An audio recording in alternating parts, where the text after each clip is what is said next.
recuerden que nosotros habíamos iniciado, ¿sí?, lo que se considera dentro del libro quinto esa suerte de zoonía, ¿sí? En realidad es como una cosmogonía específicamente aplicada, habíamos dicho, a la creación de animales y plantas, ¿sí? En el orden invertido, primero las plantas y después los animales.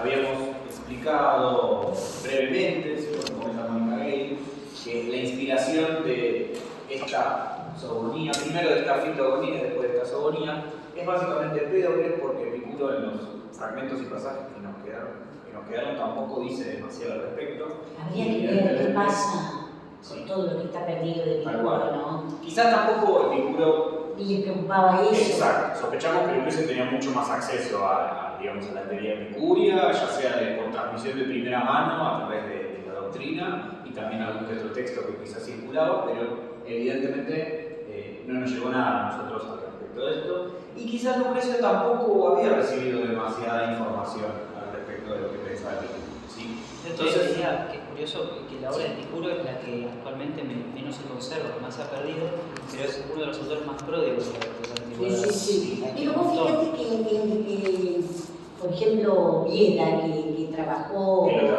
que lo tradujo, las grandes preocupaciones que tienen los filósofos apuntan evidentemente a lo que le quedó, ¿no? No podés hacer conjeturas de lo que no tenés, que podría ser, obviamente. Que podríamos pensar que él sostuvo un sistema. Cuando vos hablás de un sistema, pensás en una parte física, en una parte ética, y como que lo que quedó fundamentalmente es cuestiones que hacen a lo moral o a lo ético, es de lo único que se preocupan los filósofos, o bueno, lo único en lo que pueden hacer algún tipo de análisis. Claro, lo que quedó es eso, además esas frases, viste, como no me acuerdo en esa parte de Turquía. Sí, hay como una especie de friso. De friso, con grafiti. Casi. Pero que todos apuntan a la cuestión de lo que es lo básico de la teoría epicuria, que es la cuestión del placer. Claro. Eso, yo tengo una posición, me he peleado mucho al respecto, porque se ha malentendido el concepto de hedoní. Bueno, nosotros lo hemos defendido también en algunos de los artículos que hemos publicado. Pero, viste, que el placer, entonces esto dio terreno a, qué sé yo, me cacho. Sí, no decimos más porque hemos tenido grandes batallas a veces por este motivo, la verdad. No es por traer agua a nuestro molino, pero la verdad la lectura que nosotros hacemos, bueno, en este caso la palabra voluntad, ¿no? Que también ahí casi nos pegan, sí. Pero es una lectura un poco más amplia, más allá de lo que tradicionalmente, incluso hasta en la bibliografía especializada, nosotros hemos encontrado en algunos aspectos del texto de lucreciano en relación con Epicuro una mirada bastante, digamos así, direccionada, como dice Emil, ¿no?, a ciertas cosas. Por ejemplo, cuestiones con simplemente tomar el tetrafármaco como básicamente una suerte de preceptiva que quedaba ahí, ya está. No poner el acento en lo político, que es muy importante. Sí, y que a partir de este libro va a ser clave, ¿no? Nosotros le pusimos mucho acento a la cuestión política, Lucrecio, que nos parece fundamental. Bueno, ustedes ya han leído que había trabajado el año pasado, pero la parte de la evolución de la civilización del siglo XV. Les recomendamos fuertemente el Liceo de la Peste de Atenas, que es el cierre del libro, ¿no? Ahí se ve una conjunción de todo este sistema que uno lo lee y dice, evidentemente no quedaba simplemente lo epicurio en una simple transmisión de un conocimiento práctico, sería otra cosa de eso, ¿sí? Pero bueno, lo interesante también es ver cómo en este pasaje Lucrecio trabaja con otras fuentes, ¿no? Porque a lo largo de su obra él va escuchando, va resignificando, y en algunos aspectos vamos a ver que también amplifica esas fuentes, o sea, agrega información nueva a partir del sistema que iba a definir. Y lo interesante es que habíamos dicho algunas cositas acerca de la lengua, sobre todo del estilo, cuestiones en las que se hace una elección de vocabulario que tiende a un registro no solamente didáctico, sino un registro ético, ¿sí? Habíamos visto, por ejemplo, mucha producción de imágenes visuales, ¿sí?, de una descripción que va siempre a partir de la metonimia o de la sinécdoque, es decir, va jugando con esto de la parte por el todo, el todo por la parte, para ir desplegando una argumentación que tiende a ser lógica. Por suerte, en la clase de hoy nos vamos a dedicar un poco a profundizar más en el texto y se va a ver un poco más esta estructura de argumentación lógica, que también remite a algo que había comentado Mónica Gale y que nosotros retomamos también para trabajar con este pasaje, con Lili en el libro. Sobre todo hicimos un trabajo bastante interesante con respecto a lo que dice Mónica Gale, que es la posibilidad de que este pasaje se pueda estructurar a partir de dos analogías. ¿Se acuerdan cuáles eran esas dos grandes analogías que aparecían en el texto? En el pasaje que vimos, que es básicamente esto. Había como mucha, digamos, una analogía entre dos, digamos, dos aspectos importantes de cómo Lucrecio describe este desarrollo de las plantas y de los animales. No, la batalla del certamen. Bien, está la imagen del certamen, ¿sí? Y de como estos dos planos que se van todo el tiempo implicando, que es el plano de lo macrocósmico y lo microcósmico. ¿Sí? Hay una gran dependencia de estos dos planos, dice Mónica Gale. Y después, que avanza un poco más en el texto, en realidad, cuando nosotros trabajemos con los pasajes subsiguientes de los versos que siguen del texto, nos vamos a dar mayor cuenta de esto, que es otra analogía que se establece, que no es una analogía de tipo espacial entre lo macro y lo micro, sino que es una analogía de tipo más temporal, entre el presente y el pasado, ¿sí? Y vamos a descubrir que también en esta cuestión de comparación entre el presente y el pasado hay una gran lógica causal. Hay causas del pasado que provocan ciertos efectos en el presente y de alguna manera el Lucrecio nos lleva como a entender la creación como un gran sistema, ¿sí? No solamente espacial, sino temporal. Bueno, Germán recién puntualizó acerca de una imagen muy interesante que era la del certamen, ¿sí? Nosotros lo teníamos... Por ahí se puede agrandar. Sí, creo que sí se puede agrandar. Perfecto. De hecho, habíamos dedicado bastante desde la clase anterior a trabajar los últimos versos, porque teníamos una profusión no solamente de imágenes y de palabras que nos llevan a otros registros por fuera, ¿sí? De lo que nosotros podríamos llegar a pensar, aunque teniendo en cuenta que Lucrecio no solamente elige el examen heterodactílico, sino que hay todo un debate en cuanto a la cuestión genérica, de lo que es la poesía didáctica, su relación con la épica, etc. Podemos decir que de alguna manera Lucrecio nos está mostrando en este texto la implicación, ¿sí? En ese sentido, Germán había señalado la palabra certamen, ¿sí? Y esta imagen que hay como de carrera de cuadrigas, que la nota que le coloqué ahí en la nota 2 nos había llevado directamente a un verso de Geórgicas, ¿sí? En donde Virgilio hace una variante con los términos, pero fíjense que la estructura del visus averis, ¿sí? Que también tiene una variación por colocación lexical del axis, ¿sí? Que estaría reemplazando, de alguna manera está relacionando el sentido deliberado, de libre. La idea de que los árboles compiten en una carrera o en una suerte de competencia, ¿sí? Para poder prosperar, ¿sí? No deja de ser casual que Virgilio lo toma para su obra considerada más didáctica o de modelo más didactoso, que es la Geórgicas, ¿sí? Y que además está directamente relacionado con una descripción de los fenómenos naturales. Entonces es muy interesante también pensar cómo Lucrecio no solamente nos muestra en su propio texto toda aquella tradición épica, cómo se va utilizando con efectos didácticos, sino como autores posteriores, en el centro del canon romano básicamente, lo que hacen es tomar a Lucrecio como un modelo bastante interesante de poesía didáctica, ¿no? También Lili había hablado mucho de las relaciones que hay, por ejemplo, entre Lucrecio y Ovidio, ¿sí? Sobre todo elecciones estilísticas, temas que se van repitiendo, la cuestión de poemas circulares que van como arrancando, que terminan y uno los puede leer también desde el final hacia el inicio. Así que bueno, fíjense que en estos pocos versos tenemos un montón para trabajar, no solamente desde lo intratextual, sino también desde lo intertextual. Por ejemplo, Dalsel, que dijimos que es tan importante para la cuestión de la poesía didáctica, que ustedes se lo pueden bajar, también está en el instituto, se lo quieren ir a buscar, le preguntan a Martín.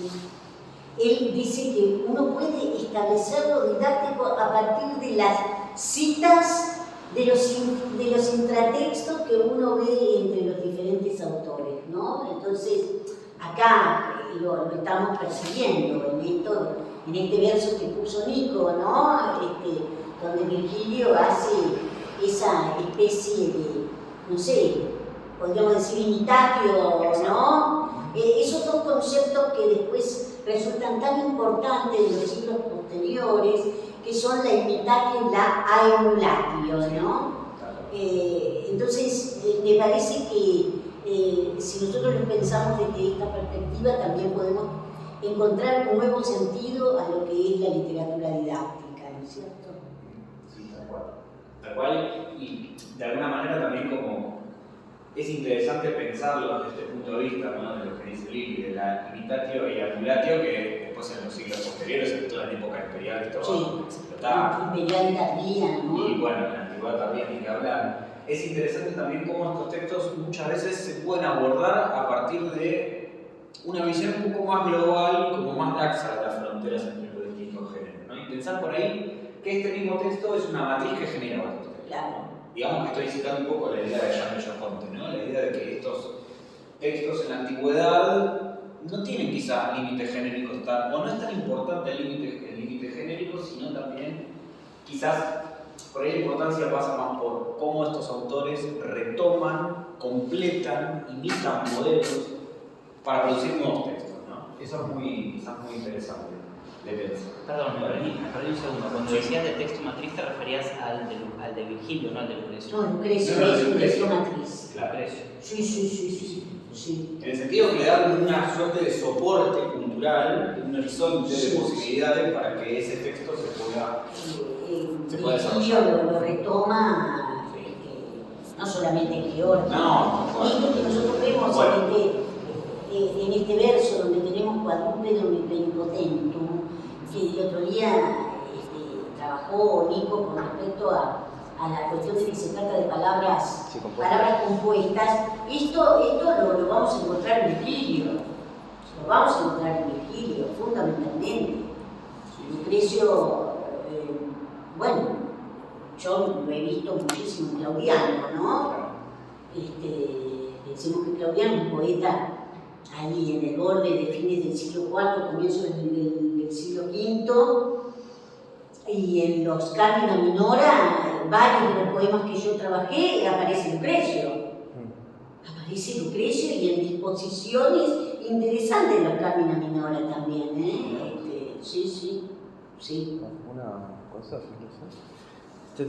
también que mencionabas de, por ejemplo, esto de cómo, bueno, se borran a un punto, buscan como trascender este tema de los límites de los géneros literarios. Siento que eso es algo también que pasa como a nivel general a veces en todo lo que es la latinidad. Me acuerdo, por ejemplo, también cuando hemos visto en Mi Latín 2 Anfitruo de Plauto, él habla de que era una tragicomedia, o sea, como que estaba tramando cosas de la tragedia, cosas de la comedia, y como, bueno, como de esas dos cosas arma algo nuevo, digamos, ¿no? Fíjense qué interesante esto de qué Y pasa es con como los alguien receptores, mucho más ¿no? antiguo. ¿Qué pasa con los receptores? ¿Qué importancia que se le da a los... cuando hablamos de género literario, ¿a qué pasa con los receptores? Porque los receptores esperan determinadas formas, ¿no es cierto? Que eso, bueno, lo menciona muy bien Bakhtin en la estética de la creación verbal. Justamente, no sé si te acordarás ese versito de Anfitruo que dice: no me pongas esa cara porque dije de tragicomedia, claro, ¿no? Sí. Es decir, hablando evidentemente de esta ruptura de la cuarta pared tan característica de Plauto, le dice: no me pongas esa cara, no me frunza el ceño porque yo dije tragicomedia. Claro, que además lo dice Mercurio. Claro, sí, yo soy un dios y hago lo que se me da. Claro, sí, que es más o menos lo mismo eso mismo. Está buenísimo. Sí, pero hay un cuestionamiento sobre el inicio de los géneros, y qué decir con una palabra como fábula, ¿no? Por favor. Por favor. Y también el surgimiento de géneros en Roma que son, sobre todo, a ver, quizás por ahí cuando vean poesía más, digamos, en el tiempo más cercano a nosotros, o sea, no quiero decir imperial, pero sí después de, o inmediatamente Augusto Buenovidio, aparecen formas que a veces son muy camaleónicas, o hay grandes problemas en determinar. Se me ocurre en este momento el satiricón de Petronio, por ejemplo, que es claro. Apuleyo, en eso que estamos trabajando, ¿no? O sea, textos, bueno, Germania, que trabajo yo, textos son muy complejos desde el punto de vista de lo que nosotros podríamos considerar una estipulación muy delimitada de los géneros, o que no entrarían en lo que uno esperaría a partir de una estética de la recepción. Claro. ¿Qué plantea el autor? ¿Qué tipo de receptor plantea el autor? Y por ahí vos esperás un receptor y termina respondiendo el texto a otra cosa. ¿Sí? Eso también es muy interesante pensar. De hecho, hoy en día, hablo del ejemplo que conozco porque es más o menos la época que yo trabajo, el corte entre los labios y, digamos, sería los anatólogos. Hay mucho laburo acerca de la estética de la recepción. O sea, qué tipo de receptores no solamente esperaba el autor de esos textos, sino qué tipo de receptores consumían esos textos y en qué circunstancias. Y eso también es muy interesante porque abre un poco a pensar un consumo literario en la antigüedad bastante similar o con problemas muy parecidos a lo que podemos llegar a tener en Argentina, que tira por tierra lo que se dice a veces que la literatura surge en el siglo XVIII. Claramente no, acá hay problemas literarios a todo nivel, ¿sí? De tradición, de reapropiación. Ya lo vamos a ver, que ve que Nico termine con estos versos y nosotros vamos a ir a Virgilio, que va a bucólicas. En esa bucólica que nosotros vamos a ver, hay problemas sumamente serios en lo que hace al género literario. Y sobre todo esto, ¿no? Si se trata de una literatura hecha a pedido. Bueno, ese es otro problema que uno tiene en la antigüedad, ¿no? El problema de, bueno, a ver, si hay alguien que te está poniendo la mosca para que vivas, ¿no? Es decir, bueno, tengo que hacer lo que me mandan. Y esto van a ver ustedes que en un versito de casi el arranque de la bucólica sexta, que nosotros vamos a ver, dice: yo no canto cosas no ordenadas, cosas no mandadas. Bueno, es maravilloso para que uno se ponga a trabajar qué pasa con lo que se me permite hacer o lo que hago. Bueno, y soy un artista, en definitiva, dependiente de quienes me sustentan. Igual eso sería relevante para la historia de la literatura, ¿no? Para ¿Qué la te literatura. parece? Tal cual. O sea, en cuanto a ¿Qué te crítica parece? literaria, ¿Qué te parece? Y también las posibles rebeliones subrepticias que va a haber en ese texto hacia esas personas Claro. que mandan, o a ese contexto que marca, digamos, cierta forma de literatura. Sí. Que también las hay. Porque ahí es donde empezamos a encontrar estos desvíos en los textos que decimos, pero ¿a dónde se remiten? Si evidentemente están jugando en función de una época o de un contexto específico y de repente aparece algo que quizás Sí, no que ahí Virgilio dice, no, apareció Apolo y me tiró de la oreja y me dijo, no, tenés que hacer esto, ¿no? Es decir, es muy fuerte, es muy fuerte, y al mismo tiempo, bueno, eso abre el debate a los compromisos políticos también en los que están metidos estos poetas, ¿no? Sobre todo cuando vos formar parte de un círculo literario que el que banca ese círculo literario no solamente lo hace desde lo económico, sino que también dice, no, yo soy poeta y me pongo a hacer poesía, ¿no? Estoy hablando de Asinio Polión, que parece que el tipo tenía no solamente mucho dinero y mucha banca política, sino que también jugaba a ser poeta. El mismo Nerón. Bueno. Competía contra los propios que estaba bancando para generar. Claro, es tremendo. ¿Qué pasa con eso? ¿No? Un emperador que es más centro de canon literario y artístico que emperador, al fin, es una cosa loquísima. Pero bueno, volviendo un poquito más a los campos, digamos, al quepos de Lucrecia, ¿sí? Fíjense que habíamos trabajado un poquito con este verso, medio así rápido, ¿sí? Que era ¿quién hace la métrica? Cuádruple, ¿dónde me metí? Sí. Et corpore peni potentum. Muy bien. Exacto. ¿Dónde colocaste la censura, Germán, vos? Después de membris. Exacto. Y. Claro. Sí, creo que. Y divide prácticamente en la mitad, ¿no es cierto? Sí. Sí. Y habíamos dicho que lo importante desde el punto de vista estructural o de la construcción de este verso es la simetría, ¿sí? El et que divide estas dos partes simétricas y que de alguna manera Lucrecia lo que está haciendo es establecer, ¿sí?, los dos genera de seres que él va a describir, que son los seres que tienen plumas, los seres alados y los seres que se mueven por la tierra. Pensemos también en algo, hay una clara referencia a la unión en algún punto entre la tierra y el éter, que son como los dos elementos que contribuyen a la formación de todo este sistema, ¿sí? Lo vamos a ver un poquito más adelante, pero hay una clara... Uno podría pensar hasta la presencia de los 4 elementos, Además, ¿no? Que sí. ese es un punto central que nos relaciona con Empédocles, ¿no? Claro. Lo que pudo haber sido ese beneficio de Empédocles, del cual no tenemos más que fragmentos, pero que, bueno, ya sabemos que toda su teoría filosófica se basa en esta idea de la afirmación de los 4 elementos. Y de alguna manera, Lucrecio, no solamente en este pasaje, sino que en muchos pasajes de la obra, vuelve a esto de la presencia de los 4 elementos. Y vamos a ver que de algún modo Lucrecio en los pasajes que siguen va a tomar partido por cuáles de estos elementos serían los primordiales o los más antiguos, ¿no? Eso también es muy interesante, en qué punto corrige a Empédocles sobre lo que dice. Claro. Unas Sí. cosas que yo les voy a preguntar a ellos, ¿qué opinan acerca de cuál es el caso de estas palabras como quadrúpedum y penipotentum? Son palabras compuestas, que están ambas en qué caso.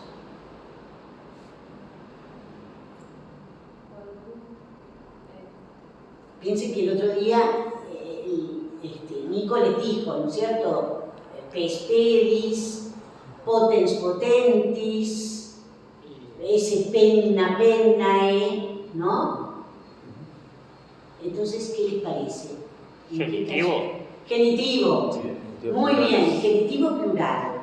Genitivo plural. Estas palabras declinan, ¿por qué declinación? Tercero. Por tercera.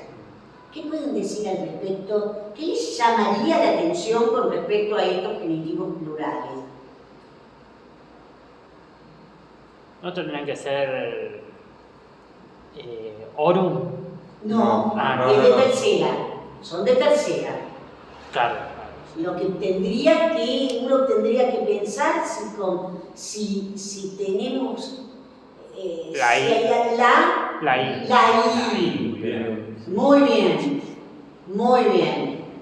El cuádruple, no tiene que llevar la I, porque es claro, el pedis es dental, por lo tanto es consonántico, genitivo plural sin I. Hasta allá. Claro, es un hincha. Bueno. Que, Claro. no, uno piensa en potens potenti, que viene de pote, que bueno, hoy en día tendrá que ser potentium. Bueno, yo busqué, no te dice absolutamente nada. Lo que dice Arnaud en la morfología histórica es que muchos o un número interesante de adjetivos que declinan según el segundo grupo, que uno esperaría, es ahí en forma arcaizante, no tiene ni. Es decir, que esto podemos interpretarlo como un arcaísmo, podríamos interpretarlo como un arcaísmo. Al mismo tiempo que si ustedes van a la morfología histórica de Arnaud, se van a encontrar que él dice que hay varios adjetivos que uno esperaría con ium, que pueden tener las dos formas. Así que hay que estar muy atentos y atentas al respecto. Esto es un ejemplo de arcaísmo. Y además yo les diría que muchas veces los poetas dactílicos sacan la I, porque si no, no podríamos tomar el verso. Así que les viene bien. Les viene digamos bien. que sí. ¿No? Bueno. ¿Y qué les parece con respecto a la traducción de ese penipotente? Claro, es como medio.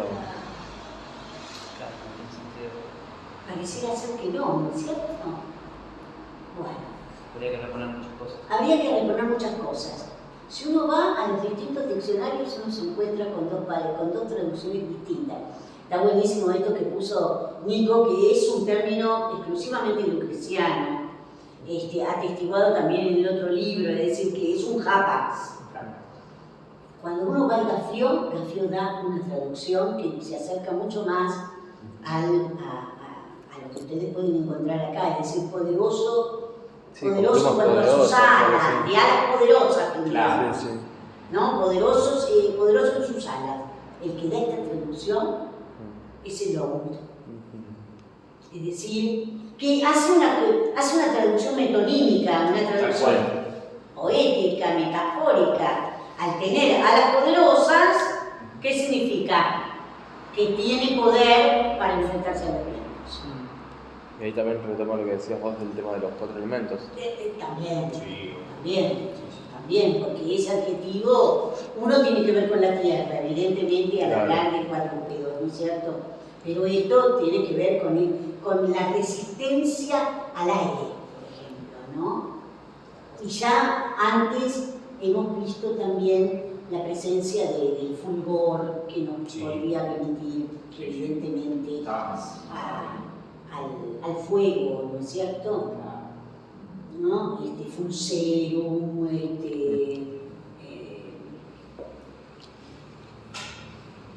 Fulserum fundamentalmente.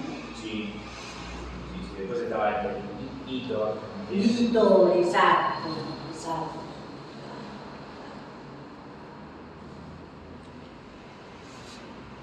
Muy bien. Bueno, pasamos entonces, si quieren, al siguiente parte. Bien, acá vamos a trabajar un poquito nuevamente con la métrica, como venimos haciendo. ¿Sí? ¿Quién se anima a hacer la métrica del verso 790? Dame 2 segundos que Sí, tengo que obvio. pensar y te digo. Todos tenemos que pensar 2 segundos Sí, antes de sí, hacer la sí, métrica, sí, así que. No te creas que lo que pasa es que uno. El otro día, la verdad, tuvimos 10 minutos con un verso. ¿no? Sí. Había un no, problemón ahí. Sí, pero después lo resolvimos, Lo resolvimos. lo de Aeteris. Pero yo recuerdo lo que decía el profesor Fraquini, ¿no? Decía, ustedes agarren Eneida, por ejemplo, y empiezan a expandir hasta que las velas no ardan, cualquiera, no importa.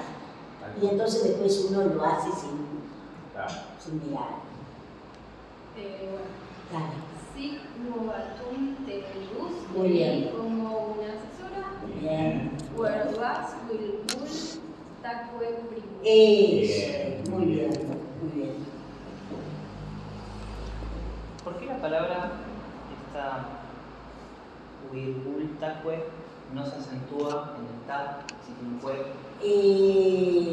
Lo que pasa es que evidentemente tiene que formar, a efectos de la métrica, tiene que retoma, digamos, lo que es la verdadera acentuación de esa A breve. Claro, es breve. ¿Entendés? Que vos después por ahí, de manera en la prosa, digas virgultacue porque tenés un buen crítico y sabemos que un crítico, la énfasis significa que no tiene acentuación propia.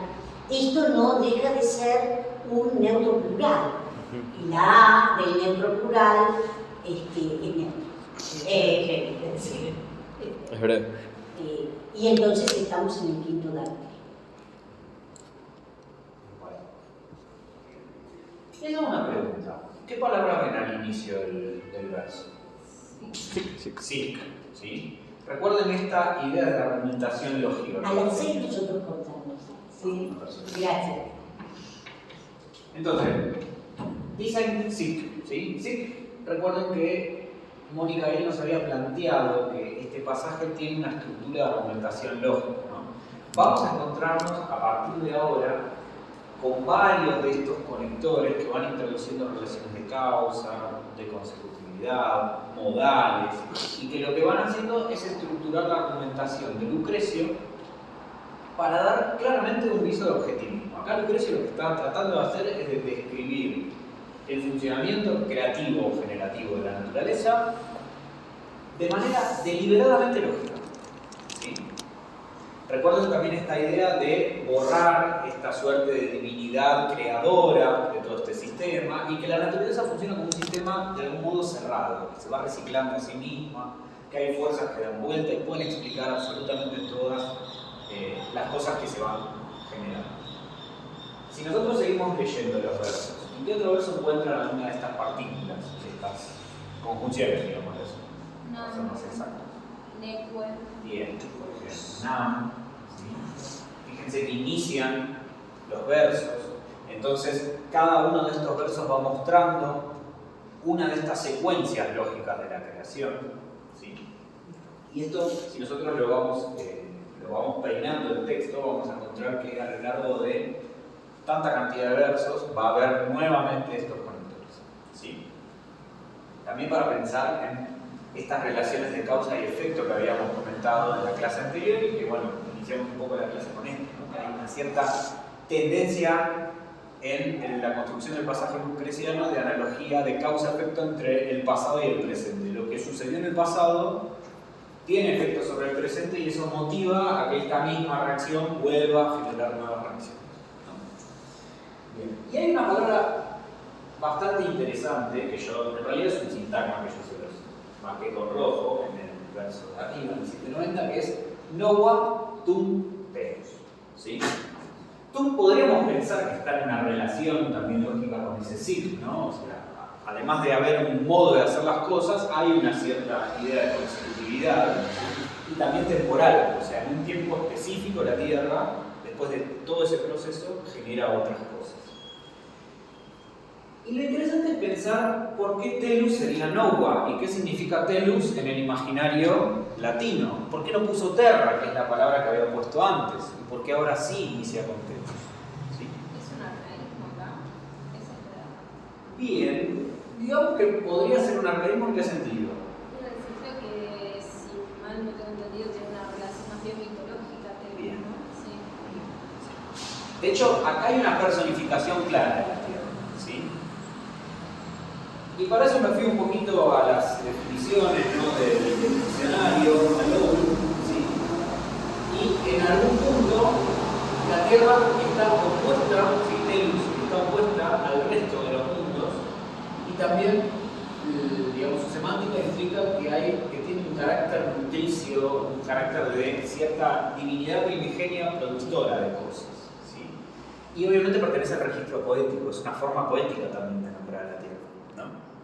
Entonces, pensemos también qué interesante es que de alguna forma Lucrecio, si bien quita o, digámoslo así, borra a la divinidad creadora de todo este proceso, no obstante eso, utiliza un término para la Tierra que tiene fuertes connotaciones mitológicas.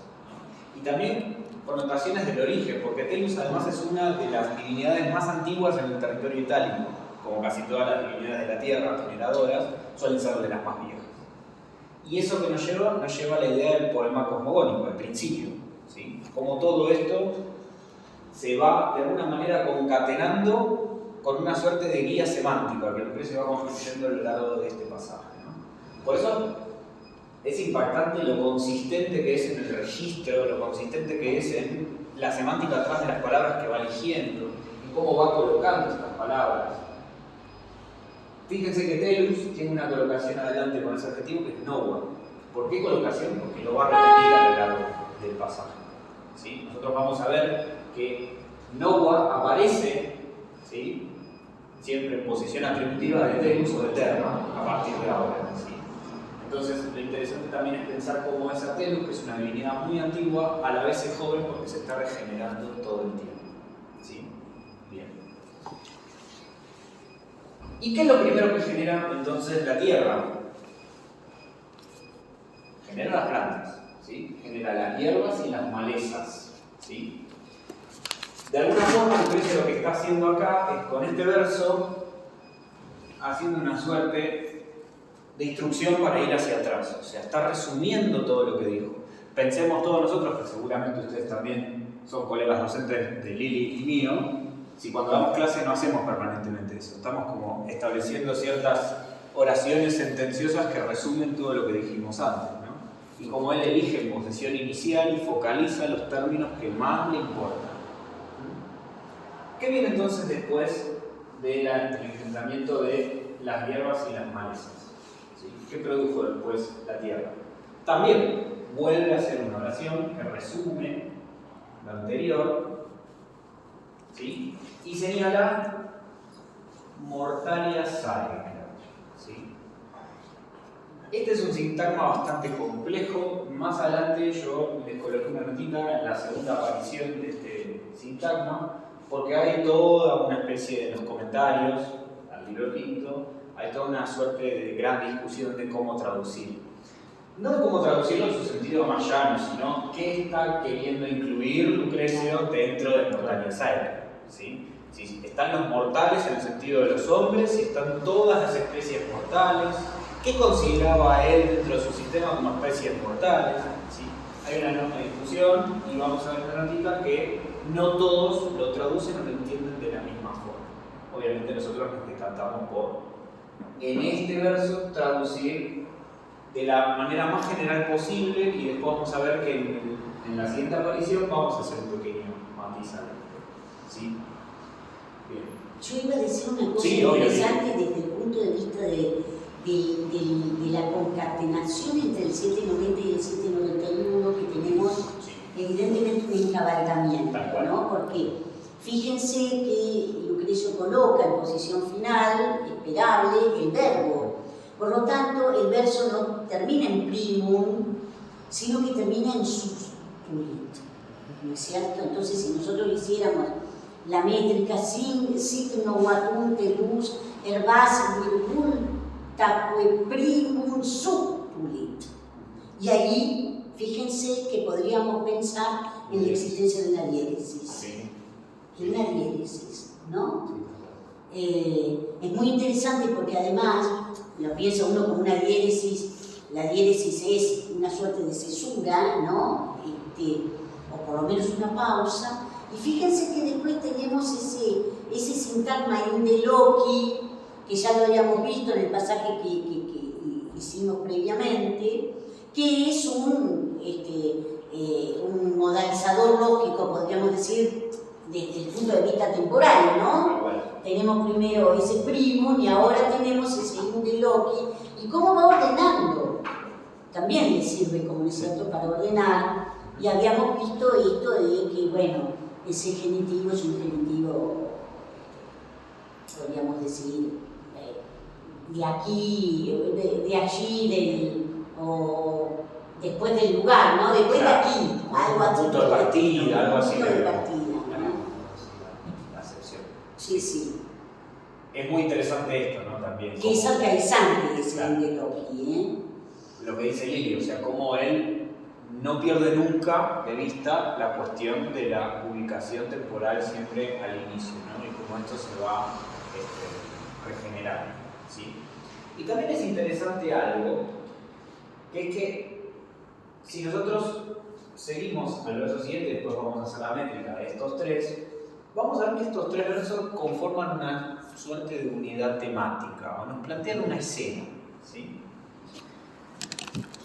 Si vamos al verso que sigue, ¿quién se anima a hacer la métrica? Porque es fabulosa la métrica de ese verso, por cómo suena. Está buenísimo leerlo en voz alta porque uno advierte un montón de cosas. ¿El de Sustuli? No, el de multa. Ah, ese. Sí, Multa, modis, multis, guariá, atione, corta. perfecto. ¿Dónde colocaste? ¿Tu nombre era? Nicolás. Ah, tocayo, bien. Nicolás, ¿dónde colocaste las cesuras? No la puse, pero la pondría en multis. Muy bien. Vamos a hacerlo. Tis. Muy bien. ¿Y la siguiente cesura? ¿Cómo sigue? Guardia. Claro. ¿Acá colocaste una cesura vos? No, pero sí podría ir. Podría ir un ente, pero estaría como medio cortado. Estaría cortando el... Claro, sí, el estaría sintagma, cortando. ¿no? Sí, sí, Pero es interesante cómo destaca esa palabra, cómo queda ahí, como en el medio, ¿no? Ratione corta. ¿Sí? ¿Qué escuchamos acá? Que es algo que claramente está resaltado de algún modo, ¿no? ¿Qué es lo que escuchamos? Nasales labiales. Bien. Muchas nasales y muchas labiales. ¿Sí? Y además lo que escuchamos son palabras, ¿sí?, que no solamente son variaciones, ¿sí?, morfológicas del mismo lexema, sino que además están de alguna forma jugando dentro del mismo campo semántico. ¿Sí? Que es lo que yo les subrayé, modis y ratione. ¿Sí? Fíjense la idea del modo y del medio. ¿Sí?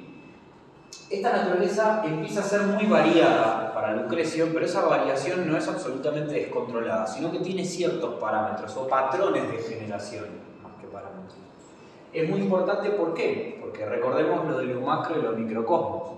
Lucrecio nos está planteando siempre un microcosmos muy variado a partir de un macrocosmos que tiene pocas leyes, que si uno se lo pone a pensar es lo que termina pasando o lo que termina siendo aceptado en la física más actual. Las leyes son muy pocas y a partir de eso se genera todo el cosmos. ¿Sí? Y lo interesante también es la semántica absolutamente compleja de la palabra ratio y cómo Lucrecio utiliza esta palabra de modo muy polisémico a lo largo de su cuerpo. Nosotros tradujimos, creo que el otro día más o menos lo fui contando y creo que de 6 o 7 modos distintos la palabra ratio. ¿Sí? Y hay un uso muy interesante que Lucrecio hace de ratio, que es cuando él describe movimientos planetarios, por ejemplo, movimientos a nivel astronómico, ¿sí?, ciclos que se van dando a lo largo de la naturaleza. ¿Sí? Entonces, pensemos también cómo nosotros entendemos la palabra ratio actualmente, o qué derivó en castellano, cómo se utiliza ratio, por ejemplo, en textos de corte más retórico, como puede ser, por ejemplo, Cicerón. ¿Sí? Es decir, esta naturaleza no es controlada, sino que tiene un cauce, y ese cauce está sujeto a la ratio. ¿Sí? Y otra cosa interesante es esta variedad que habíamos planteado, que fíjense, nos dice multa, muchas cosas, multis, ¿sí?, modis, de muchos modos, y la ratio es varia, es decir, es muy variada. ¿Sí?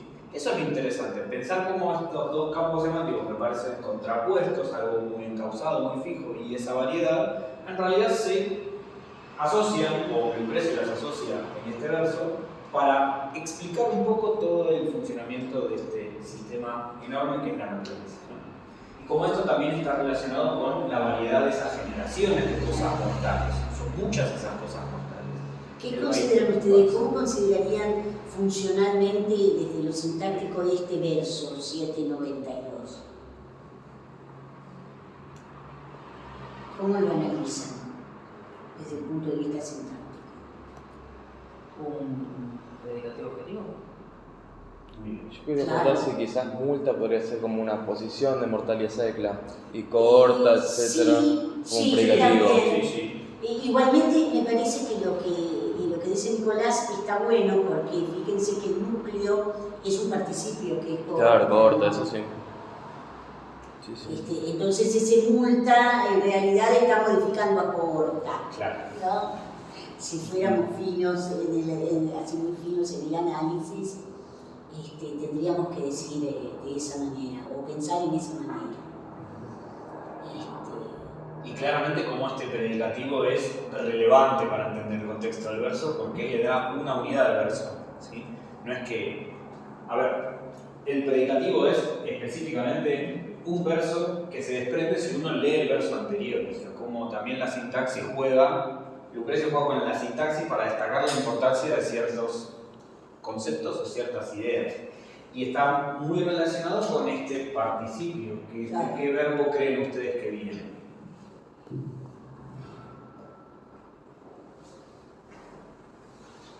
Pueden segmentarlo, hay un preverbio, ahí que cuál sería. Claro. Oro. No. Orior. Muy bien. Exactamente. Co-Orior. Sí. Claro. Que además es exponente, con lo cual Sí. tiene como cierta Sí. riqueza semántica, ¿no?, en el uso. Y este verbo co-Orior, ¿sí?, está muy relacionado también con la cuestión del embarazo femenino. Y acá es donde viene quizás una lectura interesante que hace Mónica Ehl al respecto. ¿Sí? Semánticamente, este participio en posición final del verbo co-Orior, ¿con qué otros términos lo relacionarían de los dos versos anteriores o del verso anterior, si quieren? ¿Encuentran alguna traída, algún otro formante verbal, algún verbo conjugado que esté, alguna forma verbal que esté relacionado semánticamente con esta idea de co-Orior? Creawit, Kirsten. Bien, muy bien. Sí. Creawit, sí. Y también Claro. Sí, justo. Subtu, ¿sí? Es muy interesante porque a partir de acá, Lucrecio lo que va a hacer es una suerte de imagen de todo el proceso de gestación humana, ¿sí? En el que Telus, que claramente es Noua en el sentido joven, pero también en el sentido de una joven dispuesta a la edad fértil, o sea, no es cualquier joven, ¿sí?, va a ir pasando por los distintos momentos de lo que sería un embarazo.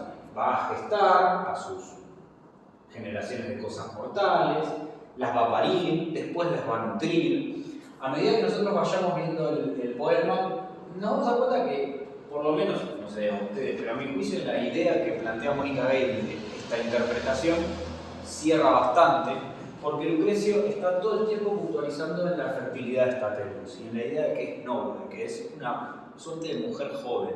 Y después eso se va a contraponer, pensando también en esta analogía del pasado-presente, con el presente de Telus al momento en que Lucrecio escribe el poema, que ya no es tan fértil y que ya no engendra tantas cosas, sino que esas mismas cosas, por las propias leyes de este sistema, engendran otras cosas. ¿Sí? Bien. Por el momento, ¿alguna pregunta? ¿Algún término que quizás les parezca interesante de volver a ver? Toma, casi ni clase. Ah, sí, tengo para borrar. Ya iba a borrar con el dedo. No. En la escuela. Tuve un año sin borrador en la escuela, no nos daban, entonces era un pañuelito o el dedo, lo que viniera, ¿viste? Miren qué interesante ese verbo subtulit, que Sí. ¿de dónde viene subtulit? De Fero. De fero, ¿no es cierto? Fero. Entonces, y ese sus, Sub. la preposición sub, quiere decir que entonces va de abajo hacia arriba, ¿no? De abajo hacia arriba. La palabra diverso traduce rationes, ¿no? Sí. Diverso, Claro, claro. No, perdón, medios. Claro, medios. Claro, medios. Rationes, sí. Y modis, bueno, Claro, Sí. que también modus es Ah. compleja, ¿no? Sí. Pero ratio es Sí, no, tremendo. es un lío. Porque cuando lo leí en latín, lo primero que se me ocurrió fue en diversas proporciones. ¿Cómo? En diversas proporciones. En lugar de por diversos. Que cambia el significado. Sí, Tanto. sí, tal cual. Claro, ratio tiene también la idea de razón en el Sí, sentido de proporción, sí, ¿no? sí, Incluso en inglés se usa ratio como a razón de tanto, ¿no? O sea, quedó como ese significado. Bueno, en castellano también a razón de. Pero en este caso nosotros habíamos hecho un poco un trabajo medio hasta semántico. Sí, y buscando distintas traducciones para... Tenemos hasta un vocabulario lucreciano. Sí, para ver cuál es el sentido que él utiliza acá para ratio y, bueno, cuando uno busca, no sé, son tantas las acepciones de ratio que te podés encontrar como dos hojas, más o menos. ¿Había una dominante, una más común en la que se usaba? No, Yo diría que no. no, medida, podría Claro, llegar a ser. Medida. Ahí. Sí. Bueno, ya que estamos hablando de los términos, quería preguntarte también con respecto a Saecla, si no se podría también estar haciendo como cierta alusión a Hesíodo, como cuando él separaba las edades y como esas generaciones, digamos, de hombres. No sé si ahí podría haberse alguna relación. Yo diría que estaría más cercano a Etas, a eso. Sí. Etas, En claro. el sentido de un periodo más cósmico. Claro. Pensemos que las edades de Hesíodo son edades a gran escala. Claro. Lo que uno diría los evos. Claro, exacto, los evos, sí. Como pasa en la India, por ejemplo, Claro. son edades de millones de Sí, años, sí, por sí, ejemplo, sí. el Mahabharata o eso. Sí, sí. Son edades como a escala cósmica. Yo tendría a pensar que acá Saikla está un poco más relacionado a generación, quizás hasta en el sentido que le damos nosotros, como de generación. Una Claro. generación Sí. de coetáneos en un cierto Claro. tiempo que no es Sí. tan extenso. Claro. ¿No? Incluso también, bueno, la idea de Saikla remite a una época en el sentido más temporal y de qué sucede, de los eventos en esa época. ¿No? Claro. Pensemos también, no sé, en el término de saeculare, por ejemplo, Claro. algo que está como en torno a una época. Pero sí, está bien pensarlo así porque claramente acá, si bien no hay una influencia hesiódica muy clara acá, sí está. No, yo no creo que yo diría que no, en Hesíodo no. Grecio haya una cuestión hesiódica. No. Sí, quizás estaría más cercano a plantear estas edades grandes a nivel de, digámoslo así, del estilo que se espera en un poema que apunte a un periodo de tiempo muy largo en donde se generan ciertas, o hay principios de origen y eso. Pero yo tendría que pensar que Saikla es claramente esto. Pensar además que son mortales, entonces el tipo Claro, está contando sí. como que no dura mucho. Frente a una escala cósmica que sí. Sí, que puede estar. Sí, muy largo tiempo. Claro, tal cual. De hecho, el precio tiene un montón de pasajes donde sí habla más de ese tiempo más cósmico, que no está relacionado con lo que sucede en Tierra, digamos. ¿no? Claro, Por lo menos no está claro, que está como relacionado más llevado a tierra, justamente. Claro. Sí. Acá lo interesante es que si nos ponemos a pensar un poco, podríamos argumentar de modo relativamente sencillo a partir del texto, que Lucrecio está apuntando un poco más a una escala microcósmica que macrocósmica. Claro. Si bien son principios generales, el tipo habla de algo que es inmediato a su observación. Está apuntando a las plantas, está apuntando a los animales, incluso está hablando de las partes de esos animales, ¿sí? Sí. Lo interesante es ver cómo con este ejemplo él nos describe en pequeña escala todas las leyes que él nos fue describiendo a escala mayor. Incluso lo que decía Lili el otro día, estas relaciones, cómo él utiliza los mismos términos para referirse al movimiento de los átomos, ¿sí? A cómo estos átomos funcionan. Eso sería también como... Y no nos olvidemos que al ser un materialista considera que todo es mortal. Exacto, Claro. eso también. Que la materia, por supuesto que no desaparece, nada desaparece, pero sí muere. Sí muere. Por lo tanto, esto que decía Nico es muy importante. ¿Qué es esta generación de cosas mortales? Incluso la Tierra misma. Igual. Sí, porque además La Tierra misma. Telus, vamos a ver que tiene un desarrollo, un devenir en el tiempo también. Claro. No es siempre Claro. joven. De hecho, en el momento en que Lucrecio compone el poema, para Lucrecio ya no es joven esa tierra, esa Telus. ¿Sí? Lo era en un momento. Por eso es muy interesante lo que dice Mónica Gale, de pensar o de no perder de vista esta suerte de mapa temporal que va construyendo en paralelo a este micro-macrocosmos, ¿no? O sea, como el tipo tiene siempre en vista lo que pasaba antes y lo que pasa ahora. Bien, bueno. Vamos entonces, si quieren, a este verso y hacemos una pausita, Lili, ya, ¿no? Sí. Que acá viene algo tan interesante que él va a negar, bueno. Hacemos los dos mejor. Hagamos los dos, Así sí. cerramos. Él está apuntando a determinadas teorías, ¿no?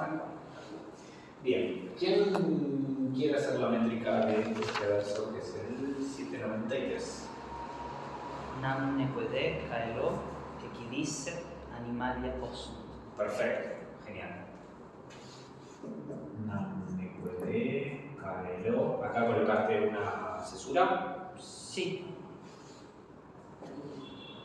Que qui. Ahí fíjense que podemos pensar en una lefa.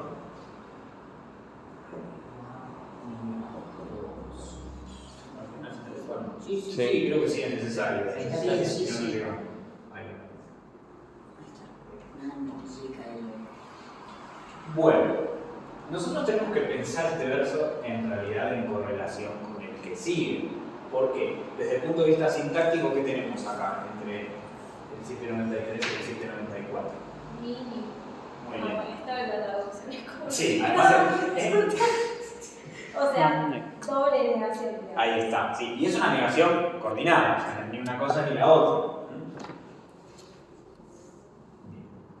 Que también tiene un juego, digamos, bastante interesante de las nasales con este NAM, que es esta nueva conjunción que nos remite a una relación de causa. ¿Sí? El tipo vino explicando todo esto y ahora va a puntualizar sobre algo importante en su teoría.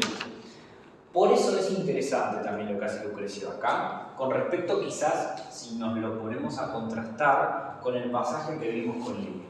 O sea, ¿qué espíritu, digamos así, o qué objetivo tiene, desde el punto de vista de su discurso, Lucrecio, con este pasaje al hacer una argumentación lógica, al confrontarse con otras teorías, cuando en realidad en el pasaje anterior lo que habíamos visto era una enorme, si quieren, como decía Lili, pantomima de la sucesión de las estaciones. Pero ahí Lucrecio no se metía específicamente con los distintos modelos o distintas explicaciones. Él daba, digamos, ese escenario. Acá sí Lucrecio va a operar de modo mucho más científico, si nos queremos poner. Vamos a sacarle las comillas. Opera de modo científico acá, ¿sí? Está contrastando su pensamiento con el de otros y va a dar las explicaciones de por qué su pensamiento es más racional que las otras explicaciones. ¿Sí? Bien. ¿Qué nos va a decir entonces acá Lucrecio? ¿Sí? Nos va a decir, pues, y los animales, animalia, ¿sí? Y esto es interesante, pueden haber caído, y acá les pregunto, para molestar un poquito con la morfología, ¿qué es esa palabra desde el punto de vista morfológico? ¿Cuál? ¿Qué dice? ¿Qué dice? Sí. ¿Qué reconocen ahí? Infinitivo perfecto porque es reduplicación. Muy bien. Sí, activo. Eso es. Infinitivo activo. Acá, o sea, que se dio vuelta de De K2. K2. Carga. ¿Sí? Bueno, Cado, Cade, Keki, Y ¿no? Que es Caso. Caso. Caso. Claro. Miren qué interesante, ¿no? La palabra caso, Sí. ¿no? Está directamente lo caído, la eventualidad, ¿no es cierto? Eso es Lo que tremendo. sucede, en definitiva. El ocaso también, ¿no? Y cada ¿O no? caso tenía... No, cuidado con No, eso. Es Ahí de hay- Oquido ese. Ah. Claro, sí, cuidado con eso porque ahí tenés los dos verbos que, Claro. que te hacen patinar. Sí. Igual puedes pensar que viene de obcado de alguna manera, Sí, pero sí. sí. Depende con quién hables, digamos. Eso. ¿Cómo con quién hablas?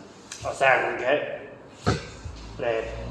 respecto a cuál es el origen, de dónde podría salir la palabra ocaso, si desde...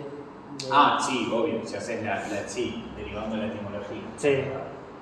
Pero bueno, es muy interesante esto que dice Lili. Fíjense, si quieren, la variación de raíces que tiene ese verbo, que es un verbo muy interesante, sobre todo para preguntar en un final, eso está bueno, Sí. ¿no?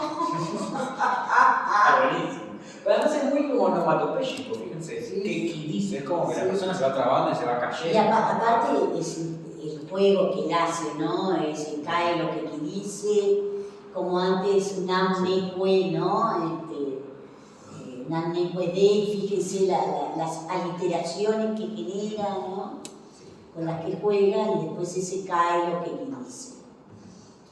Y lo interesante desde el punto de vista sintáctico es que tenemos acá qué cosa. Este es un verbo y que dice que será ese verbo. Su infinitivo complemento. Claro, exacto. Muy bien, sí. Pensemos en este matiz de posibilidad. Hasta ahora Lucrecio habló de posibilidades o de probabilidades. No, No. él está afirmando todo lo que dice. Cuando inserta algo, que en este caso va a ser una teoría alternativa que él está negando básicamente, habla de posibilidad. Fijémonos cómo desde el punto de vista del modo sintáctico él le va bajando el precio a eso que escucha o que circula. ¿Sí? Esto también es interesante, ¿por qué? Porque claramente Lucrecio, si lo pensamos acá en este pasaje como un científico, no solamente está tratando de probar su propia teoría, sino de refutar la teoría de los otros. ¿Sí? Es muy... A mí me resulta muy, la verdad, emocionante pensar que un tipo hace 2000 años seguía el método científico sin haber hecho ninguna teorización de cómo es el método científico. ¿No? O sea, es impactante. ¿No? Así que, bueno, si conocen a alguien interesado en física, eso se lo pueden recomendar, como hacemos siempre con Lili. Hemos tenido un montón de gente que viene de esa área y se acerca y le vuela la cabeza a esto. Sí. La verdad es impactante. Bueno, ¿qué dice entonces? Que ni los animales pueden haber caído del cielo, ni qué otra cosa. ¿Qué son? ¿Dónde está acá especies terrestres? Existe terrestre. No, terrestre, No, solo. Terrestre.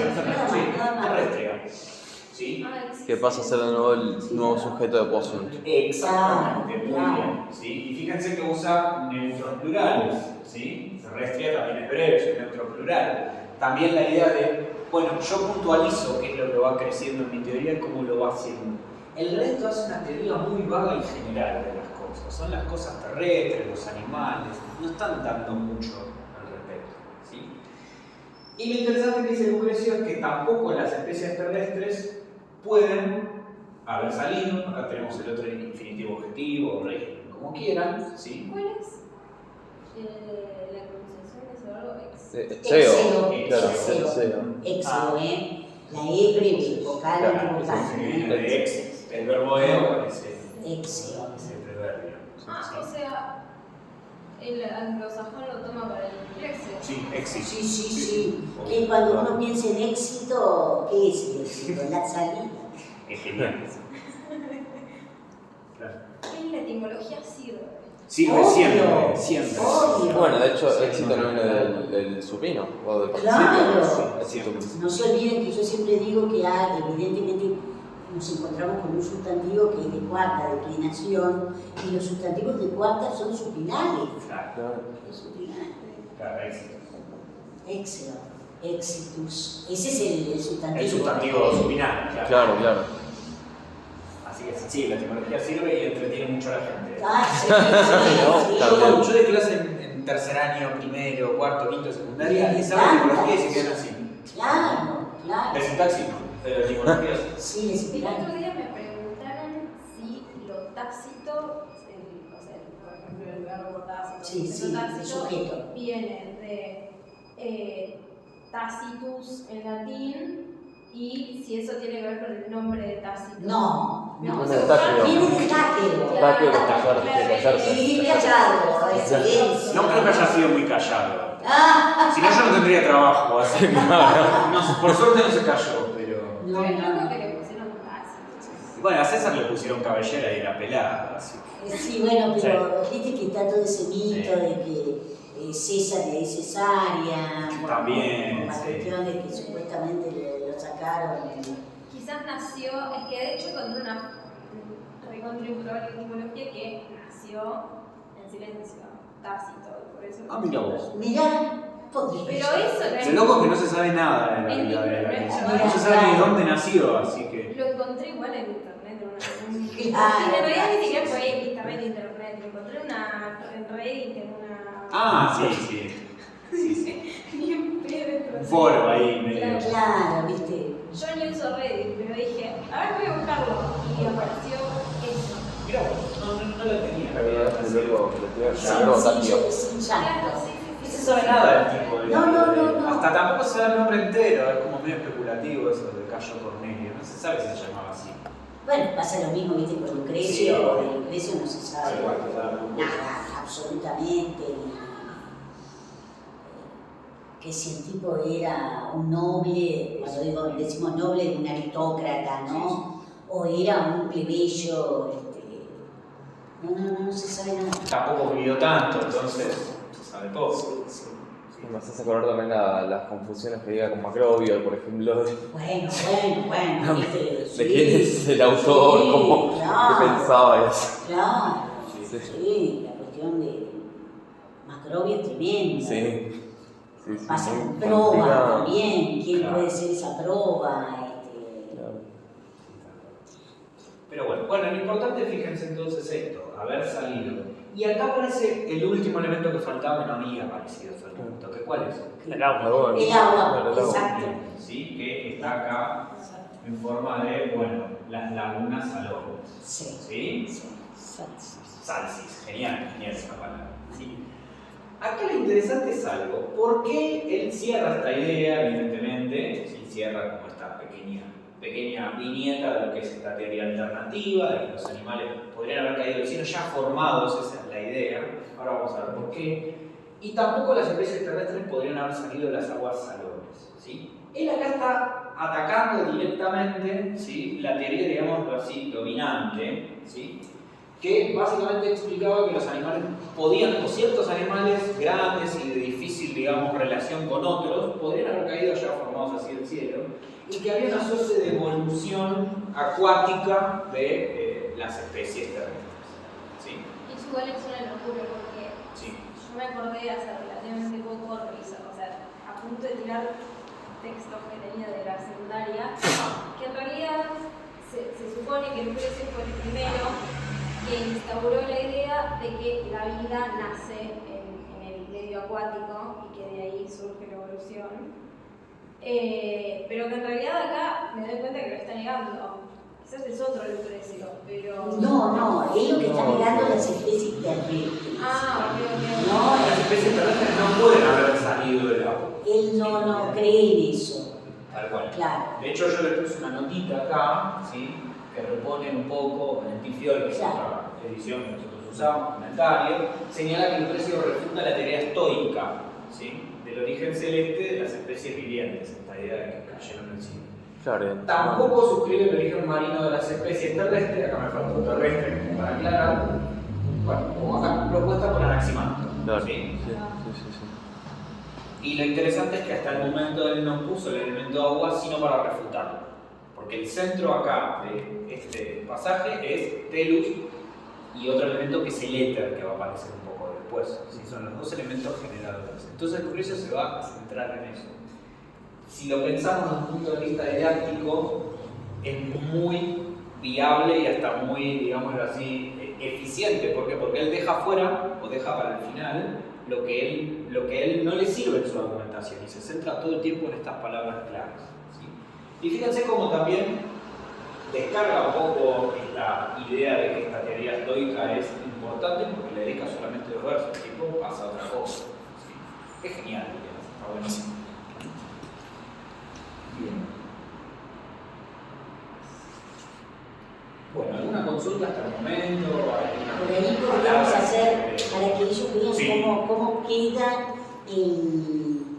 la métrica del verso de Nectarrestria. Este de acá, sí. Ese está muy bueno. Vamos a hacerlo entre todos. Sí, está medio raro. ¿O alguien Es se- medio raro, ¿verdad? Sí, es verdad, medio raro. Es medio raro. Como veis, usted trabaja. Puede ser que, aunque la E del TER esté trabada, sea breve por métrica para No puedo acordar de tener dos conclusivas líquidas para que trabe. Sí. Acá tenés doble vibrante, que son 2 líquidas, pero no. Sí, Claro. empieza con 2 lados. Con negro. Negro. Entonces acá sigue otra larga, ¿no? Sí, claro. Bueno, ahí sí 2 breves. Sí. Claro. Salió plural. Y como 4 lados seguidas. Sí. De, sal, sí, sí. Miren eso. Son 80. Sí, la Claro, es sí. muy Genial. interesante este verso. ¿Y dónde pondrían ustedes la Salsis. En Salsis. Muy bien. Claro. Muy bien. Sí, fíjense, a ver, en la sucesión de estos escondidos en el medio, Sí, están sí, además, sí. digamos, como encerrados entre 2 breves, es buenísimo. Como que hace una... Nectarrestria de Salsis existe la luz, ¿no? Y también esto, escuchándolo, seguramente generaba otros efectos fónicos, ¿no? O sea, como seguramente alargarían esa parte, ¿no? Muy bueno. Aparte de la presencia de Sí, claro. Si bien no son todos Claro. ¿No? Todas esas sibilantes que tenemos ahí. Sí, Bien. tal cual. Sibilante. Los grupos, muchos grupos consonánticos. Sí. Bueno, la consonante doble. Sí, sí, La sí, E. sí. No, es muy bueno. Bueno, Hacemos una pausita. Sí, hagamos un poquito. Fíjense entonces que algo que me olvidé de mencionar es que muy específicamente en el pasaje anterior, necesito que analizamos anteriormente, ¿sí? Nam y Nek, que plantean esta suerte de oposición a la teoría estoica, habla del hecho que Lucrecio arma una suerte de teoría que acá, de teoría estoica, que está codificada como si fuera una Dunaton, o sea, como una suerte de maravilla, de algo que no entra dentro de este discurso, ¿sí? Lo que dice Munro es que es interesante como Lucrecio rompe un poco como con este inciso, estos dos versos, rompe un poco con toda esa lógica que él venía nombrando. Y también es interesante por contraste, ¿no? O sea, plantear que los estoicos están armando esta teoría que tiene mucho de maravilla, ni siquiera de fantasía y nada de explicación racional, ¿no? Bien, si pasamos entonces a los versos en sí, acá se podemos hacer la métrica. Bien. ¿Cómo harían entonces la métrica de ese verso 795? Empiezan Lin ut merito maternum nomen adepta. Bien. Ut merito mater nomen adepta. Muy bien. Y la censura después de mérito. Exacto. Bien. Y otra vez tenemos un verso que en su sentido está encabalgado, ¿sí? Fíjense que sigue acá. Así que podemos hacer también la métrica de este. ¿Cómo quedaría? Te ra Bien. coniam sunt concta creata. Bien. ¿Sí? Terra, terra, coniam, subcunta, creata. Y fijémonos en la variación hermosa entre terra y terra. Maravilloso. Pone, y como acá la métrica ya, más allá de que está la preposición ahí delante, nos saca de toda duda, ¿no? Así que lo que explica Lilian Antimuno sirve un montón. Pensar la cantidad vocálica está buenísimo, ¿no? Bien. ¿Qué vemos entonces acá, a partir de lo que dijo antes? De que no tiene mucho sentido pensar que los animales caen del cielo, que tampoco los animales terrestres se desarrollan a partir del agua. Él vuelve nuevamente a puntualizar sobre la idea de la tierra como engendradora. Y esa tierra, ahora ya después de gestar a esas mortalias aéreas, tiene un nombre, recibe un nombre, ¿sí? ¿Cuál será ese nombre? Perdón, materno. La tierra exactamente, recibe un nombre. ¿Cuál es? Materno. Nombre Muy bien, materno. nombre materno. Fíjense que en este punto, según la lectura, digamos, la interpretación de Mónica Gay, la tierra ya se convierte en madre, o sea, hay una suerte de parición, ¿sí? ¿A partir de qué? Y esto es muy interesante. Del mérito, ¿sí? Eso también es interesante. Cómo hay una suerte de desarrollo y de historia atrás de esta creación que da ciertos seres a partir de una serie de condiciones que se van cumpliendo, ¿sí? Y fijémonos que ahora pone Terra en lugar de Tenus, ¿sí? O sea, vuelve a la cuestión un poco más concreta y no tanto primigenia, sino más actual. Y si nos ponemos a pensar en estos conectores, en estas conjunciones que habíamos charlado, de las cuales habíamos charlado hace un rato, ¿cuáles podemos ver que nos llevan otra vez a la idea de causa-efecto, por ejemplo? Terra. O sea, Ut, ¿no puede ser? ¿Cómo? Lut, quoniam. Bueno, el LUT puede ser, sí, pero en realidad el LUT está incluyendo qué cosa. Claro. El personal. Muy bien. Claro. Muy bien. Exacto. Acá la conjunción causal, recuerden que es quoniam, que es muy importante porque además la coloca en el centro del verso, ¿sí? La coloca en el centro del verso, ¿sí? Y lo importante es que la focalización de ese verso, si bien está en la causa, también está en, digamos, las causas anteriores de lo que sucede. Aparece la tierra, ¿sí?, 2 veces, tanto como sujeto, ¿sí?, del anterior, como también una suerte de ablativo de unde, o sea, de separación. Hay una separación de estos animales a partir de la tierra, ¿sí? Que podría ser un unde de origen. Claro, exactamente, de origen. Y lo interesante también, por lo menos cuando lo fui trabajando, no sé qué opinan ustedes, es pensar nuevamente en esta palabra que remite a la totalidad, que habíamos visto multa, ¿sí? Culta, o sea, una totalidad reunida. E incluso se podría pensar, por la semántica de cultus, en una totalidad cerrada. O sea, como algo que está reunido y está como congregado, cerrado. Pensemos nuevamente entonces en nuestra estructura lógica. Pensemos que Lucrecio está haciendo una argumentación. El tipo arrancó con el origen, ¿sí? Dio toda su introducción a la creación de las plantas, dijo que los animales vienen después de las plantas y que esos animales son creados por Tenus, que es la tierra. Explicó de manera muy general esos principios y después descartó lo que no entra como explicación a esa creación, ¿sí? Que no entra ni el origen celeste de esos animales, vaya a saber por quién, ya formados, sino que es todo parte de un proceso, ni tampoco ese proceso entendido como a partir del agua y hacia la tierra, sino como la tierra. ¿Qué es lo que está haciendo Lucrecio acá con esta oración, con este verso? ¿Sí? Si pensamos en una argumentación lógica, ¿sí? Y si pensamos también en el sentido que Olidio y los chicos cuando tradujimos le dimos a este verbo, ¿sí? ¿Qué es lo que está haciendo Lucrecio acá? ¿Está cerrando o está abriendo la posibilidad a más explicaciones? No sé. Está cerrando. Está cerrando. Volvamos otra vez entonces a la idea de Por totalidad. por eso esto de resta concluir, porque si uno traduce lincuo, ¿no? Abandona, deja, Claro.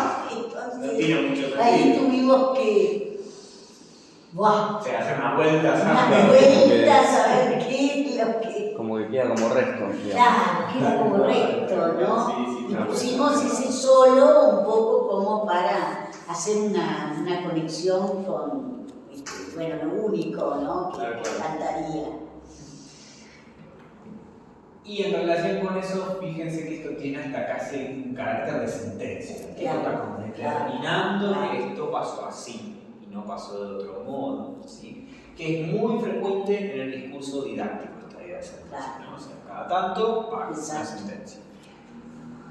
Pensemos que Lucrecio está tratando, y esto es lo interesante, está tratando de defender su propia argumentación.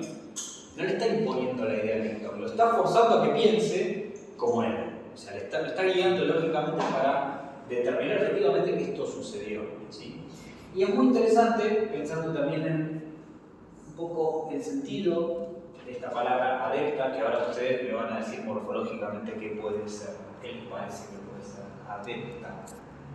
Protosigno. Muy bien, ¿sí? ¿Y de qué?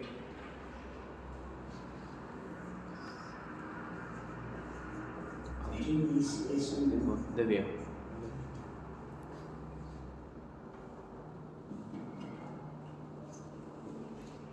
¿Cómo? Perdón.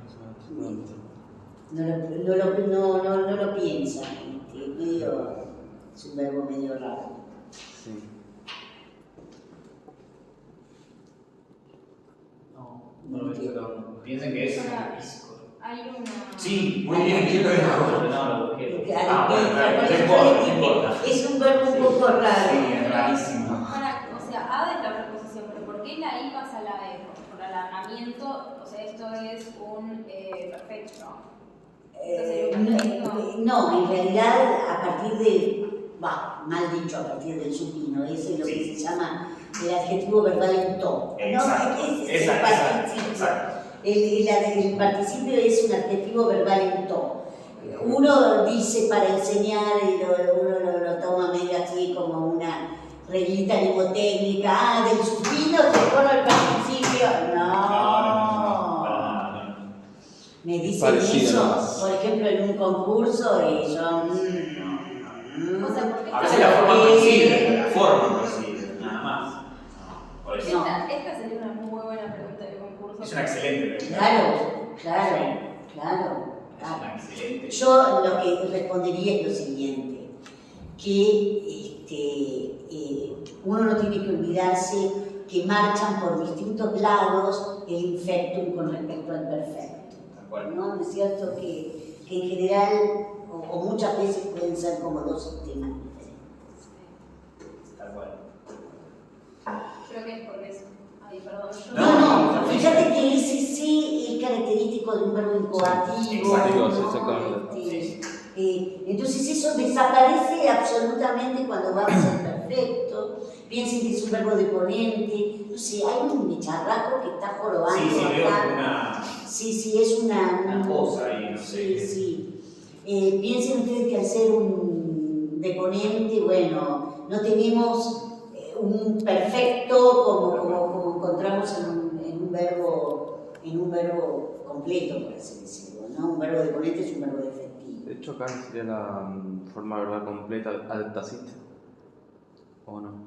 Claro, esa es otra pregunta. También. Es otra pregunta, es decir, uno tendría que decir que acá falta el auxiliar sum. En realidad no falta. Claro, está abajo. Lo tenés ahí, perdón, Adaptacit. no dije nada, lo tenés ahí, no dije nada.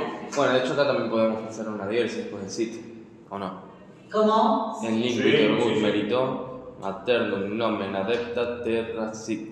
Terra, Sí, perfecto. Un poco. Una diéresis. Sí, tal cual. Incluso el mismo editor la marca. No, a ver, todas fueron creadas, sí, está bien. Claro. Y también ahí ustedes tienen la variante de sit sum, ¿no? Sí, Ese polito sí. entre sit sum. Claro, sit está con adepta y sum está con creata. Tal cual. Sí. Bueno, lo interesante de esa palabra de adepta es que aparece también en otras partes. Lucrecio aparece en el libro dos veces.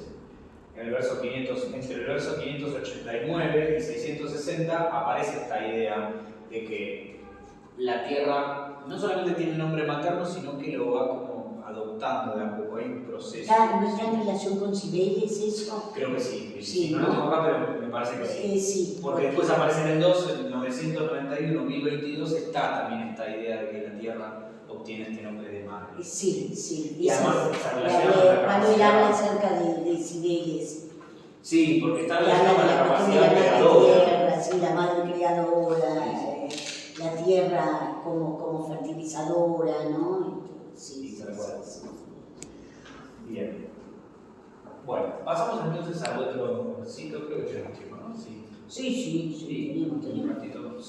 Sí, menos de casi pasaditas, apenas unos 10.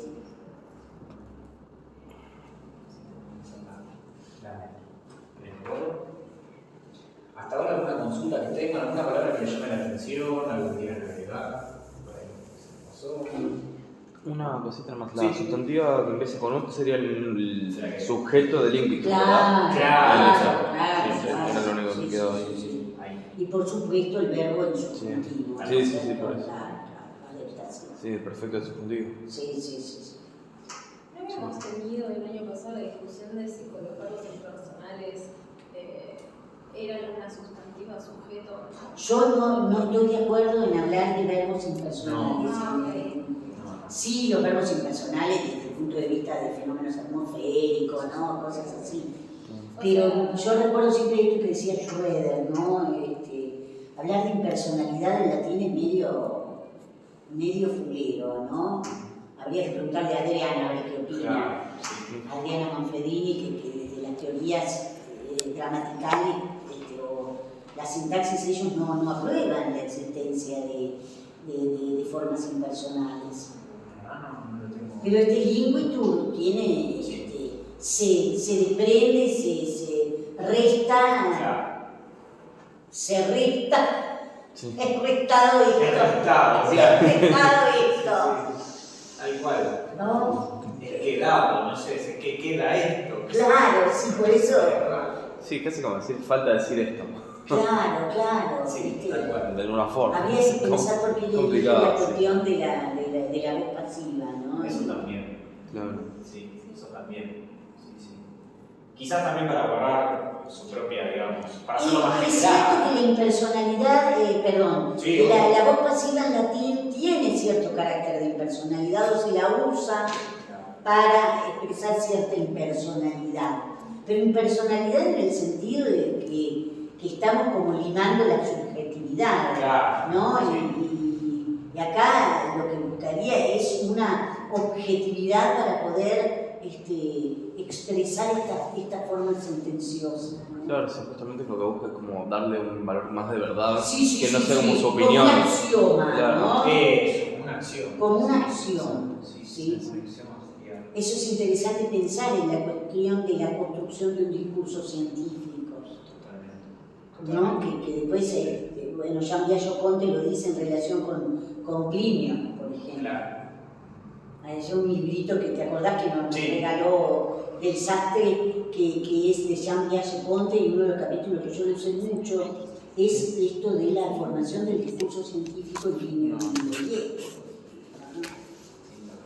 Bueno, ya el mecanismo, digamos, de ir de lo particular a lo general en Plinio está todo el tiempo. Sí. Hasta incluso como relato enmarcado. O sea, el tipo empieza con lo general y después va a lo particular y 3 capítulos después vuelve sobre eso.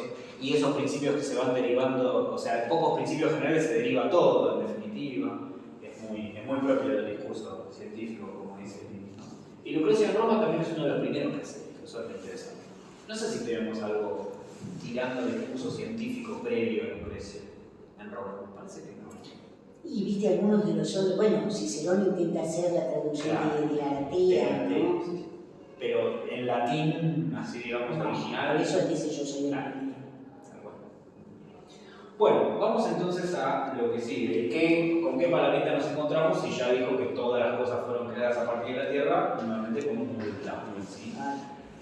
Y acá, fijémonos que empieza a tener o a cobrar cierta relevancia esta anclaje temporal, esta analogía temporal entre el pasado y el presente, que ahora sí Lucrecio va a nombrar el presente a partir de qué palabra.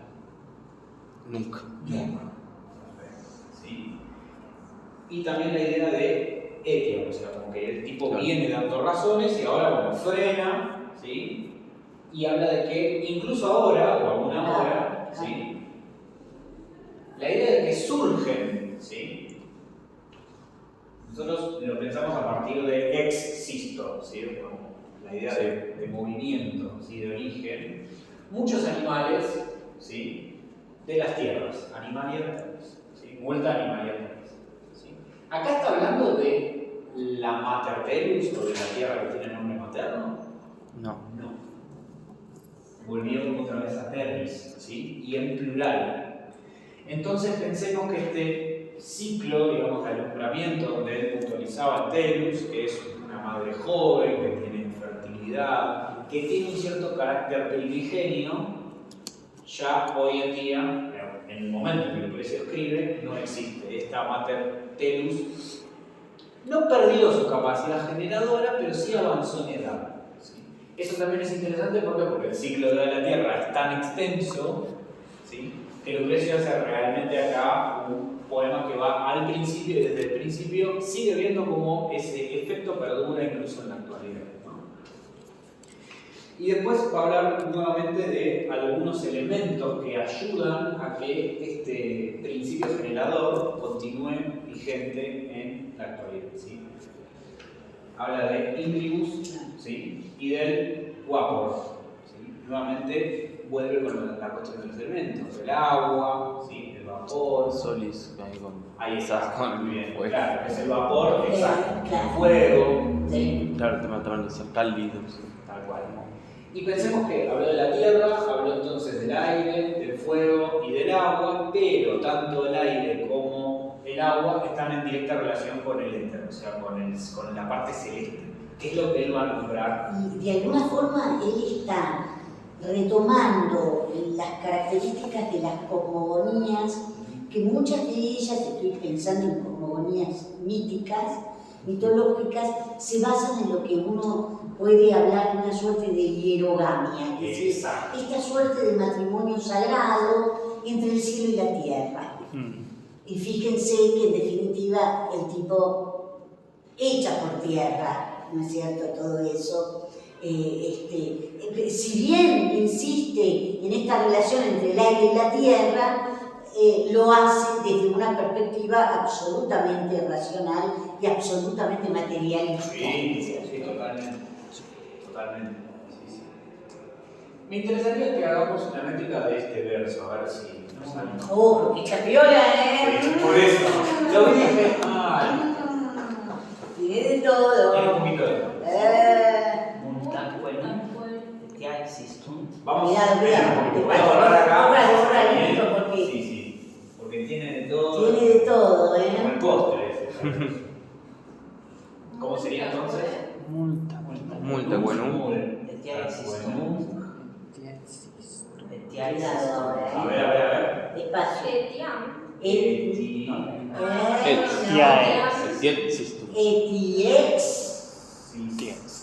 Existum. Ahí va. Sí. Y ahora. Y hacerle también el incluso en ex. Existum. Tenés razón. Ahí está. Me chiques. Existum. Y ahora, Animalia. terris. Ese era fácil. El final es fácil, el problema es Pero aunque, ya sé que lo pregunto un millón de veces, pero que esté la M, ¿se puede hacer basilefa? O sea, no Sí, porque esa es. porque es la M. Claro, ahí la nasal que cae. Y Entonces- cuidado que puede suceder, no, por ahí no van a estar en estos versos, pero cuidado que muchas veces Lucrecio utiliza también la llamada S caduca, ¿se acuerdan? La caída de la S, y que es un arcaísmo, que eso aparece mucho en el teatro, y ahí sonaste, tenés que hacer la caída de la S porque si no no podés formar el pie. Sí. Apareció en varios, había aparecido. ¿Te acordás? Sí, nos ¿Y queríamos dónde contar. pondrían las cesuras? Claro. Donde arriba. En nunc y en ex. Claro. Trilemímera y Heptemímera. Multa quenum etiex animalia terris. Claro, y ahí también marca mucho el tema del nunc y la hora. Sí, claro. Y fíjense que el tipo juega con finales iguales en el momento de producir las cesuras, ¿no? Esto de multa quenum etiex ¿no? Animalia terris. Impresionante. Sí.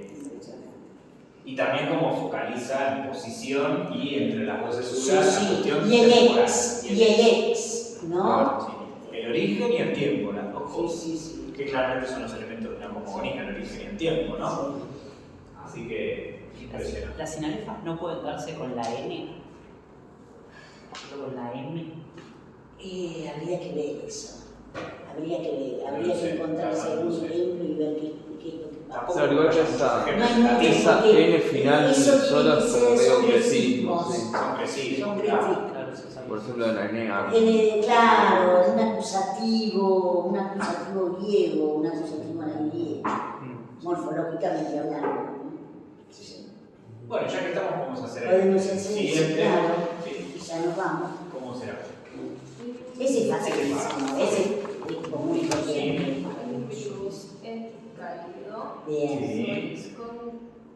cuidado. Sí. Cálido, Sí, estamos bien. sí, solís, Solís y concreta guapo. concreta, vapor. Y por supuesto, ¿dónde poner la cesura? Que es fácil. Sí, ¿dónde ponemos eso? Cálido. Claro, imbricus et cálido. Sí, ¿no? Eso. Claro. Podría haber un. ¿Otra más? ¿Qué sé yo? Por ahí podría poner solís, ¿no? Solís, Claro. ¿no? Sí, indus, el cálido. Solís, concreta o vapor. yo no sé Ah, si esa como a veces, como dice Lugaret, una pentimímera bastarda, porque está cortando el cálido del claro, por solís, eso corta el. ¿no? Y como que la censura más importante después de solís, ¿no? Claro, Entonces, quizás imbricus et destaca, cálido solís. ¿no? Y ahí sí. Pero yo le la dejaría, ¿no? Imbricus et cálido solís, concreta Concreta vapor, ¿no? Sí, no está. No está mal. No, está mal. Y bueno, y ahí tienen. Y la traducción que es muy fácil. El formato está por concreta, ¿verdad? Concreta. Sí, ¿De dónde viene concreta? Con más creo. No. ¿Con qué? Concreto. Ojo, Es difícil, que no es. Sí. Es tramposo, tramposo. Bueno, Gente, ya estamos, ¿no? sí. Está buenísimo, Bien, ¿eh? bueno. Este que viene después está. Bueno, eso, Se ¡oh! Ya lo vimos, ese, recordate que lo tenía. ¿Se acuerdan de ese quo minus? Y vamos a volver sobre ese bravo.